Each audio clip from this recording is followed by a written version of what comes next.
Sayajiganj police સ્ટેશનની હદની કલ્યાણનગર ઓરડાના મકાનની આ એક ઘટના છે.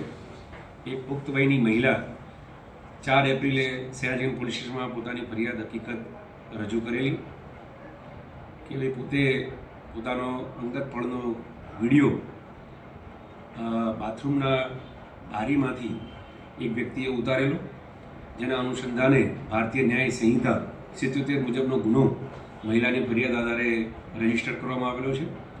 ગુનાની ગંભીરતા જોતાં તાત્કાલિક અસરથી પોલીસે ગુનાવાળી જગ્યાનું પંચનામું તેમજ અન્ય પુરાવા એકત્રિત કર્યા હતા. પુરાવા આધારે આ કામનો સંડોવાયેલ આરોપી હારૂન હાફિઝ અલી પઠાણ કે જે 20 વર્ષનો છે, એની પોલીસે ધરપકડ કરી છે. હાલ વધુ પૂછપરછ ચાલુ છે.